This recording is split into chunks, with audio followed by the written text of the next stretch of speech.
Mastery Podcast. This is Scott Tousignant, along with my man, Bryan Krahn.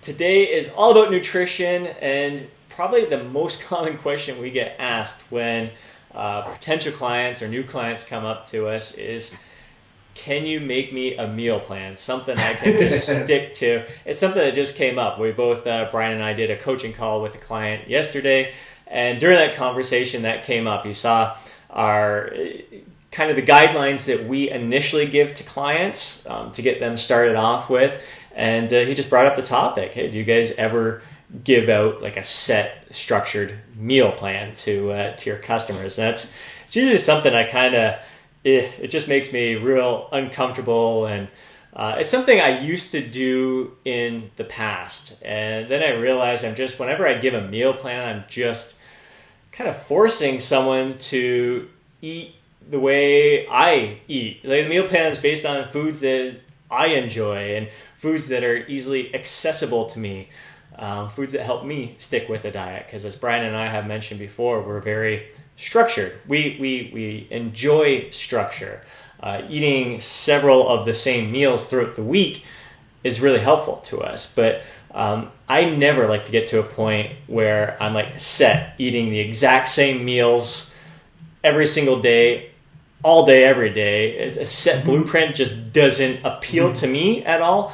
I find whenever I get myself locked into a meal plan, I feel restricted. Even if that meal plan has certain treats in there and allows for some of the foods that I really, really enjoy, if it's still set in stone and I want something in this moment right now and it's not in my plan, it stresses me out, and stress is the last thing that you need when you're trying to cut, going through a fat loss phase here. Yeah. So what are some of your thoughts when you get approached with a client asking for a meal plan, Bryan?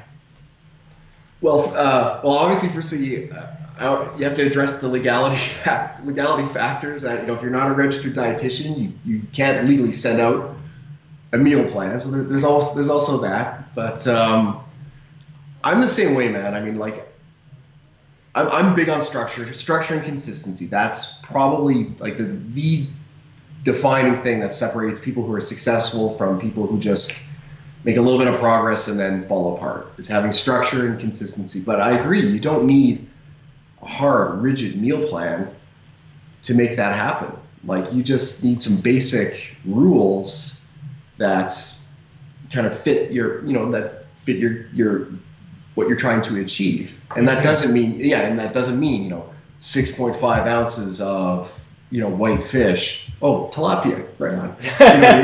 Yes. So I mean, but it's an individual thing too. Like, I notice when I look at how I personally diet versus you, like, you're a little bit more flexible than I am. Mm-hmm. And I just going through your 12-week diet that you put together for our Sculpt System product, like how you ate over those, was it 8 or 12 weeks? 12 weeks, yeah. Well, like, you had, like, obviously it was successful, but you had more flexibility than I would be normally do. I'd be a little bit more rigid. Mm-hmm. But, it works. Like, it's such an individual thing.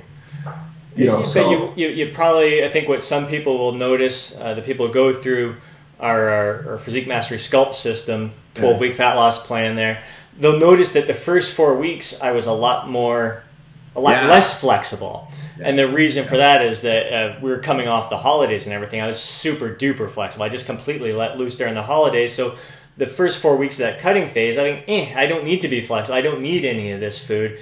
And I was more aggressive with my fat loss in those early stages.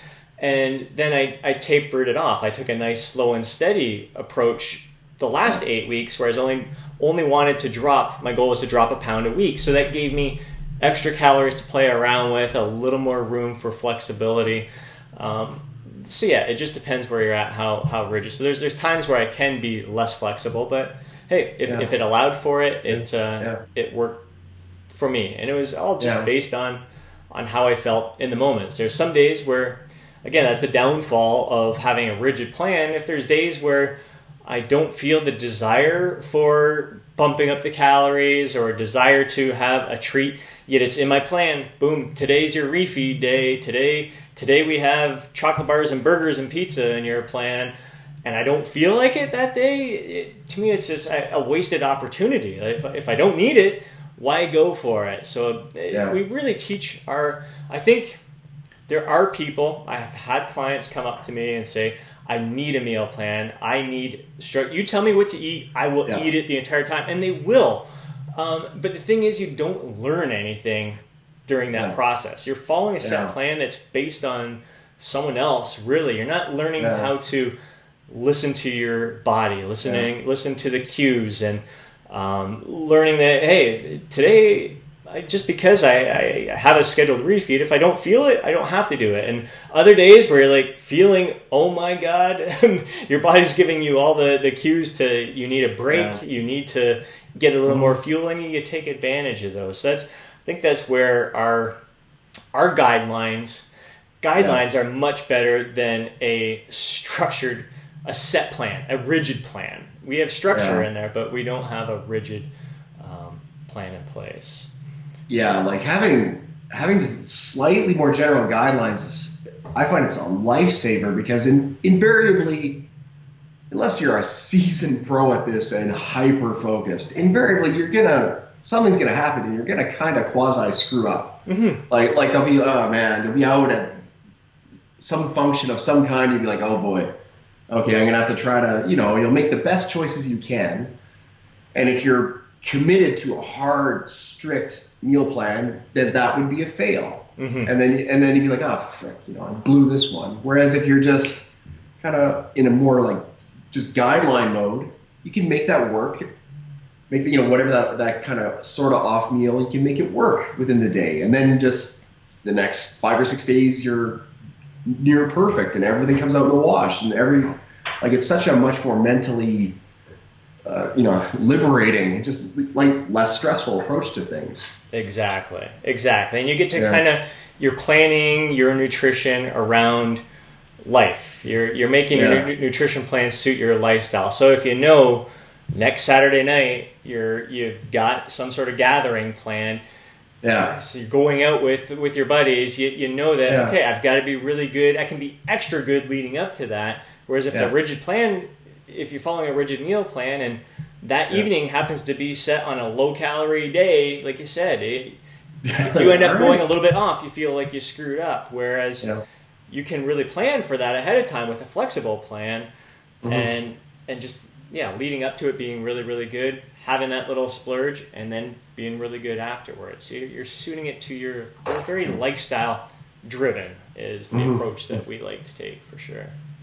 Yeah, and one thing that you mentioned and that you did that I really like is starting much more on the strict side, and then kind of slowly mellowing out, as opposed to some of the advice you see. Oh, just start by eliminating eliminating soda. You kind of you jumped into the deep end and then you gradually kind of relaxed a bit. I think that's a much better approach too, is to kind of start off on the stricter side, because you see the big thing is then you see the results really quickly, which in itself is very motivating.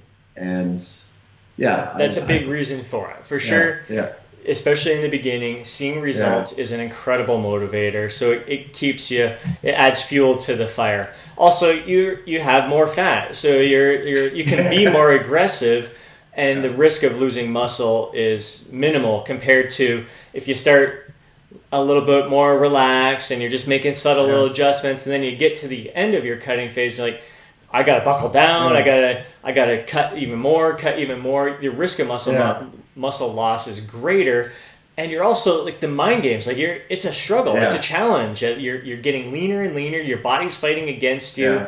And you're trying to be stricter and stricter. So this way, the reverse approach to it made it easier to handle the end of the cutting phase, and it also made the transition from cutting to maintenance that much easier, because I was working myself up towards maintenance towards the end of the cutting phase. So although fat loss was slower and slower, it was all planned to be slower, because it was bringing me right up to maintenance, where now I'm comfortable. I'm able to hold this and maintain this physique rather than feel like all right, the cut's over. I got to freaking pig out like crazy and go nuts there. So lots of little good mental perks that come with that approach.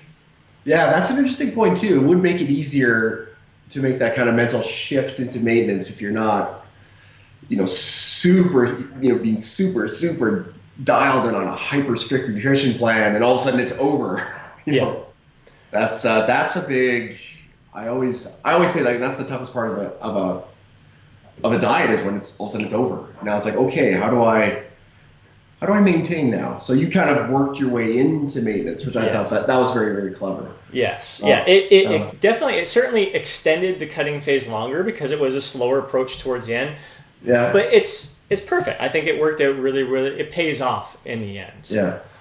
Now, if you were getting on stage or something though, that's a little bit different. Like then those last few weeks, it would be, well, actually. No, I prefer to grow into a show. So I find the guys who are more strict towards the end are the guys who look most depleted on stage. The guys who look more run down, whereas the times I've been on stage where I've grown into the show, I look fuller. I'm more energized. I feel better out there. Yeah. Yeah. Of course, you have to be. Can't grow into the show if you're still kind of fat though. Unfortunately. No, you have to be crazy. That's why it always pays. It always pays to start your cutting phase well. Give yourself way more time than you think you need to get there, and then kind of coast into it afterwards. And Adam, I had Adam do that in our group coaching. I had him do it for his last show because in the past he would take that strict approach at the end, the 2-a-day cardios, the stricter and stricter with the diet, and then the contest is over. And within a week, you're up 15 to 20 pounds. Whereas this time, he's maintained. It's like 7-8 months after post-contest, and he's only up a few pounds, 5 pounds from his contest weight, and staying lean and happy. And so it's a much better approach to contest prep and just overall mental well-being too. Yeah, he did. Yeah, he's doing really, really well. I was vocally nervous for him because he had dieted so freaking long for that show. I was like, oh boy. Yeah, but I was confident he was going to be fine because I knew I was bumping up his calories towards the end. I knew I was ready for him to put you at ease afterwards. I knew he wasn't going to be bumping up. But back to our meal plan thing here, like that's what we often do with our clients. First off, is rather than us tell them what to eat, we have our guidelines. So we're like, if you want to track your calories, here's a target, a baseline estimate to hit for your caloric target for this week. And we may give them a protein target to start off and let their fats and carbs fall where they may. But the main thing is just, rather than tell them what foods to eat or even kind of what hitting targets, just, all right, journal your food. Each day, send us what you're eating, and we will tell you where you can make small little improvements to your nutrition. I find that we're working with what they're at, what they're used to eating, rather than in the past when I initially started coaching clients, I'd have them send me, all right, what are all your favorite foods? What are the types of foods that you usually eat? And you get this long list and everything, but it doesn't say, well, how often do I eat this? Whereas if they're sharing their food journal with you every day, then you get to really see their normal eating patterns and subtle little changes that they can make in those eating patterns. So just starting off by journaling your food intake and then seeing where you can make those subtle little changes and improvements, and then making sure you're hitting the caloric target and your protein targets. And then we can get into the little intricacies afterwards. This is down the road after you're seeing the progress with just hitting your caloric target and making sure you're getting in enough muscle-sparing protein in your meals.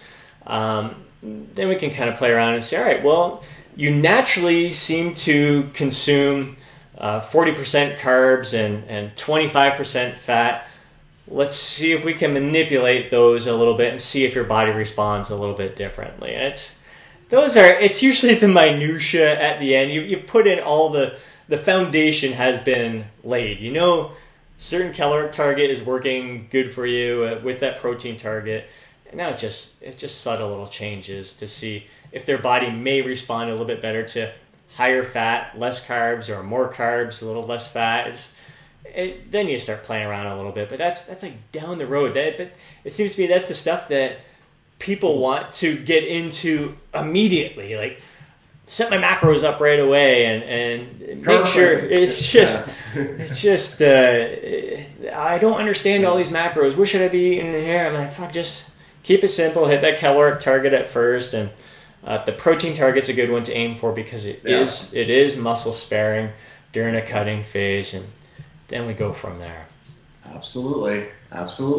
Much easier way to do it. 100%. Meet people where they're at.